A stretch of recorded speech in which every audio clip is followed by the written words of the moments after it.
And what did he do with Doublelift? All right, being all humble in victory now. What is that? That guy's boring. No, I do have to say I love the nod to Aphromoo there in that he says he learned essentially all of his ability to shot call through Aphromoo's decisiveness. Yeah, it's a great storyline. You have a bot lane that is mostly the support kind of carrying the lane with a strong mechanical player, and now the strong mechanical player leaves and learns what he was taught from the shot calling support and now implements that into his own AD carry play. And AD carries that shot call is a very rare thing, and to be honest, it looks really strong. Yeah, very, very, very cool to hear. But ultimately, let's talk about this series as a whole. 2-0 victory for TSM over CLG in, again, pretty dominant fashion. Reginald saying it was 60-40. Didn't appear that way in terms of the results and the way that the games played out. TSM, I mean, it's starting off the second half of the split as hot as they, as hot as they started the first half. I mean, yeah, this didn't really look close. Neither did the first series that these guys played. TSM kind of stomped them. This game was a little closer, I think, than the first one. That's true. CLG had some advantages, and it seemed like the comp actually, I kind of like the idea of it,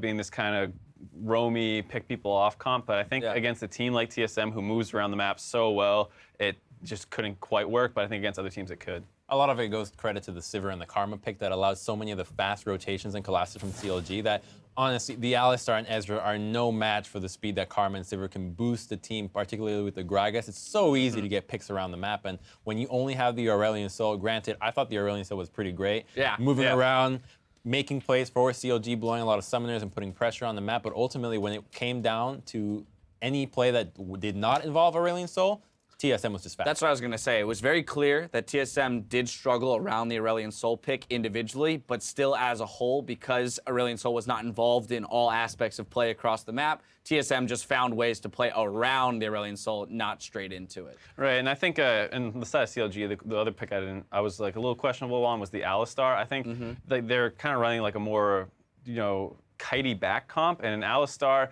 Why not take Braum? Or yeah, why not take Braum? Why not take a Nami or something? Nami Ezreal's a pretty strong combo, and I think the Alistar, you don't have any burst with the team, so when the Alistar like goes in, like combos somebody, like you have the nidalee going in for the most burst probably, and it's a little bit of a stretch to think that he's gonna insta-give somebody. Absolutely, I hear you there. I want to dive into some gameplay. 19 minutes into the game, CLG committing to a dive, TSM reacting towards it, going to come out on top 3-2. So this play starts out by a lot of indecisiveness from CLG. They clearly had numbers advantage, but they only start the dive when it's already too late. They've taken so much turret aggro, and they pull the trigger very well with the flash engage, but because of the turret aggro they took earlier, they're going to suffer a lot of casualties. And if you look on the map on the top side, Doublelift isn't even there. He's been split pushing the entire time and is able to pick up a tier 2. So this ends up being a big trade for CLG where they get the turret advantage. And we saw this mistake happen that TSM made by overcommitting to a chase on the bot side and losing the tier 1 and tier 2 middle.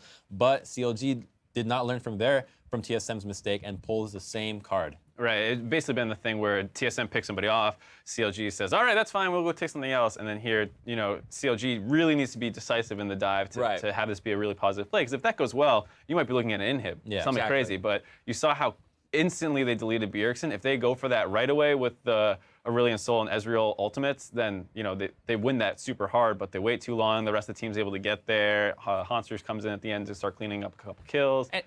And it's curious because CLG, I mean, again, nothing has changed with this roster between last split and this split. And last split, I feel like this play would have gone differently, right? They would have made the decision. They just would have made it sooner, as you mentioned. They would have executed on it faster, and it probably would have worked out in their advantage. But that doesn't happen in this split. And maybe we'll get to why in just a bit. But I want to push us forward to 29 minutes into the game. TSM going to pick up that 2-0. Off of a kill onto HuHi here in the mid lane, plus the Baron on the back end. Right, this is coming right after an earlier fight where a lot of the cooldowns that CLG needs to teamfight are down. So Aphro doesn't have his ult, he can't be the frontliner that he really needs to be. HuHi's missing his flash, so when Hauntzer gets on him here, he just has to run. He misses the stun there, and that's pretty much his death sentence once that happens. Gragas comes in, knocks him back in. Yeah, he's probably dead anyways, just not having the flash up, and TSM's able to get 2 kills, and then from there it's an easy Baron. Ultimately, though, playing around cooldowns, very smart from TSM to know that, okay, we've got, tracking timers, tracking cooldowns on flashes, and knowing that we can't play around the Ace Soul until we have his flash down, then we jump on him, we get that kill, we pick up the Baron. The Sivir Karma combination with Gragas, anything that does not have flash will be getting killed, and they do just that. Okay, now let's take a step back from this series. TSM 10-0 on the split. just a month and a half ago, 2 months ago, we were looking at CLG saying this is the best NA team that we've had, at least in terms of their showing at international competition. Immortals maybe the only team that would have been in that discussion for best North American team of all time. And now TSM starting out in a very similar fashion. Where would you put them in terms of the in the annals of history for North America?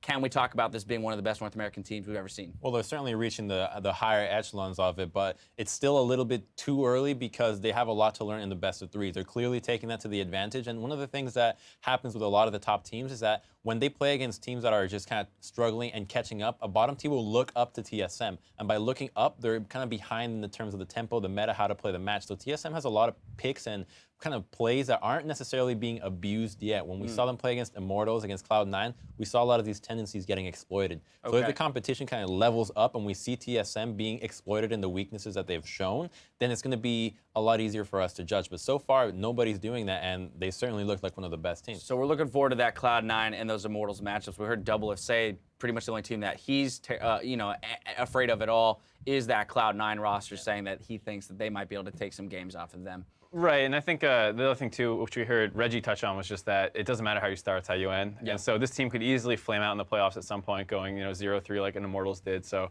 we have to see how that finishes. And but other than that, I mean, I think they actually look really good. I don't think they have that many weaknesses. They seem to play all phases of the game pretty well. Their champ pools are diverse, and it's not super exploitable. We got a quick hit on player of the game here, Bjergsen on the Azir, into a matchup that he is definitely not going to have a ton of knowledge around, as no one else in the league is playing the Aurelion Soul. So his ability to navigate that matchup, even if he wasn't necessarily dominating, and then be able to transfer into the team fight phases of the game flawlessly, is why it goes to him. Yeah, I mean, we're talking about if you're playing against Bjergsen, what would we actually let him have? I feel like at this point, any bans towards mid lane might be a bit of a waste. He's going to pick a champion, and he's going to be really proficient at it. It doesn't matter where it is. There's too much very strong stuff in the mid lane. It's really tough to just ban him out. I mean, do you let him have Vlad, Azir, Ryze, LeBlanc, like Victor? It doesn't make sense. So just let him have whatever he wants and kind of play around it, because I feel like he's just going to go off in any of these champions. Right, I think that's kind of what CLG attempted here, was give him the Azir, we'll counter pick with Aurelion Soul, move around the map, but the thing was Bjergsen was still on the map, probably more than HuHi was, which is why it's so impressive when you see that happen, and he's definitely deserving of the player of the game. Very much so. Well, TSM still looking dominant, moving to 10-0 on the split. Over on NALCS 2, between Energy and Fox. Fox is about down 3K at 35 minutes, looking to even up the series